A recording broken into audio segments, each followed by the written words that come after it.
그 나라의 정치 수준은 그 나라의 국민 수준을 절대 뛰어넘지 못한다. 이런 말도 있습니다. 오늘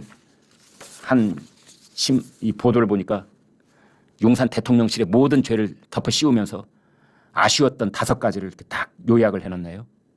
김건희 여사 디올백 논란, 방송 대담, 국민 눈높이에 미흡했다. 이종섭 주 호주 대사 출국한 것 잘못했다. 황상민 시민사회 수석 잘못했다. 대파값 875원 잘못했다.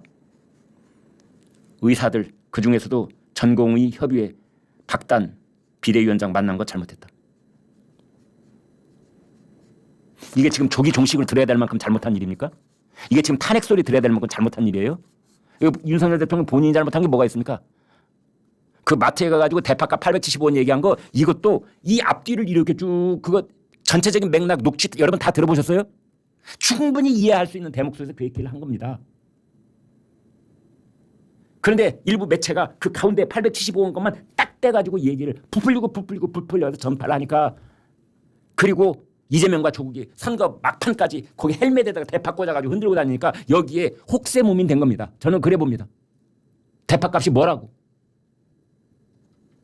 우리가 뭐 대파 안 먹으면 죽어요? 대체할 수 있는 그런 농수산식품 중에 하나인 거고 작황에 따라서 얼마든지 가격이 높낮이가 갈 수 있는 겁니다. 우리가 사과 안 먹으면 죽습니까? 사과값도 다 안정됐잖아요. 지금은. 수급 조절을 그러니까 작황에 따른 어떤 수급 조절이 잘 안 돼가지고 일시적으로 가격이 오른 농산물들은 시간이 흐르고 정부가 대책을 세우고 일부 필요한 것이 있으면 수입을 한다든지 아니면 정부의 보유 물량을 펀다든지 이러면 다시 이 평균 가격으로 다시 돌아오는 겁니다. 그 시기가 선거하고 우연히 이게 겹치면은 이것을 저쪽에 이런 걸 가지고 홍보해서 선거에서 써먹는 거에 선수들이 거기 있지 않습니까? 좌파 진영에는. 그 사람들이 3주 동안 대파를 흔들어댄 겁니다. 공중에다 대고. 여기에 속아 넘어간 일부 민심이 그게 회초리예요?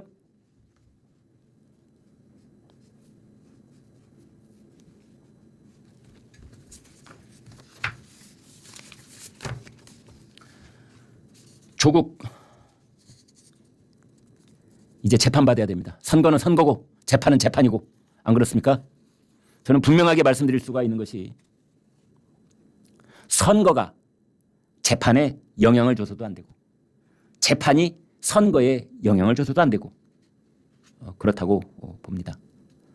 총선이 이루어지기 전까지 재판, 우리나라 사법부의 재판, 조국에 대한 재판 1심 있었고 2심 있었고 그 재판 결과가 조국의 선거에 영향을 줬다고 저는 생각하지 않습니다. 영향을 안 줬으니까 저렇게 기고만장하고 12석을 얻었겠지요. 지금부터는 12석을 가진 정당의 대표이기 때문에 그렇게 총선을 치러냈기 때문에 그 총선의 결과가 조국의 재판에 영향을 줘서도 안 되는 겁니다. 선거와 재판은 서로 영향을 주고받으면 안 된다. 일부 언론들이 말이죠. 습관적으로 쓰는 표현이 있습니다. 이제 우리나라 사법부도 조국 대표에 대한 선고를 진행함에 있어서 정치적 부담을 어쩔 수 없을 것이다. 그렇게 글 쓰는 언론인한테 묻고 싶어. 야, 네가 그 재판관 판사 마음속에 들어가 봤어? 부담이 있는지 없는지 네가 어떻게 알아? 우리나라 대법원장이 이번 선거 결과를 놓고 보니 이재명 대표와 조국 대표에 대한 우리 사법부의 판단을 내린 데 있어 심히 부담이 됩니다. 이렇게 뭐 공식적으로 발표한 거라도 봤니? 부담이 되는지 안 되는지 네가 어떻게 알아? 네가 뭘 믿고 그냥 주어진 펜으로 이렇게 써대는 건데.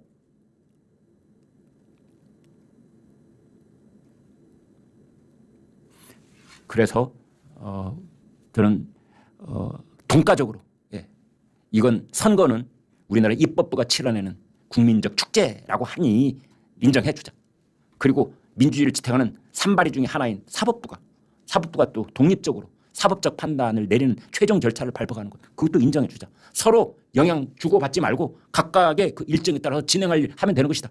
그래서 이번에 선거가 치러졌고 거기에 따라서 뭐 이재명은 몇 석 얻고 조국은 몇 석 얻고 그래 뭐 일부 민심이 당신들을 선택하니 뭐 그렇다 치자. 여기에 판결은 앞으로 내려질 것이다. 이재명에 대해서 재판이 3개가 진행 중이고 조국에 대해서 재판이 지금 대법원 판결만 남아 있는데 이거 진행될 것이다. 이것 또한 이번 선거에 영향을 받아서는 절대로 아니 된다.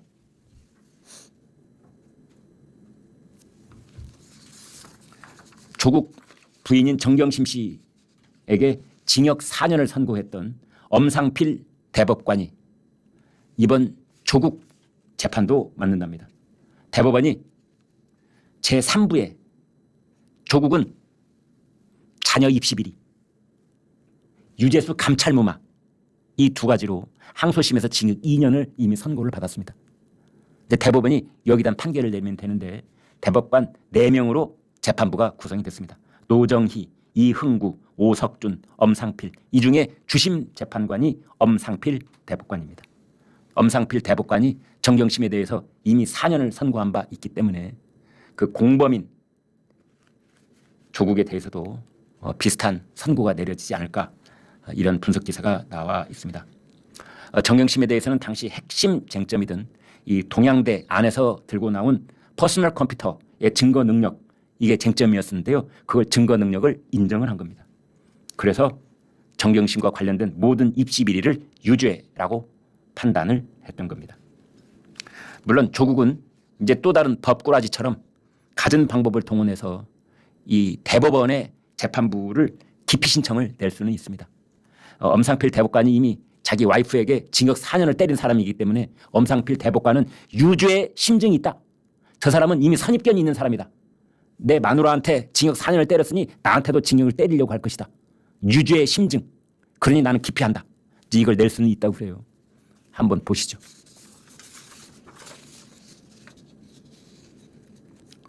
한 법조인이 그런 얘기를 하더군요.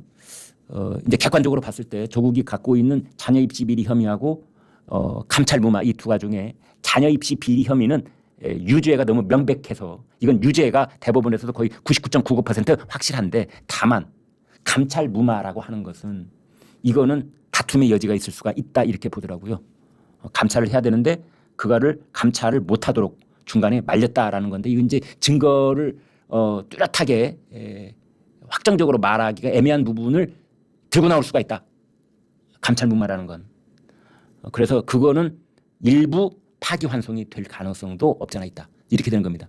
뭐 그랬건 저랬건 이게 전체적으로 이제 문제가 되는 건 일부라도 파기환송이 되면 큰 덩어리로서의 조국의 재판이 길어진다. 내년으로 넘어간다. 이런 겁니다. 그러면 조국이 계속 금배지를 유지하게 된다. 이제 이런 거거든요. 근데 그러지만 않으면 아마 올 겨울 첫눈이 내릴 때쯤이면 그 이전일 수도 있죠. 네, 그 이전일 수도 있죠. 이런 건 속전속결로 해줘야 되니까 조국은 감옥 안에 들어가 있게 될 가능성이 있다. 이런 겁니다.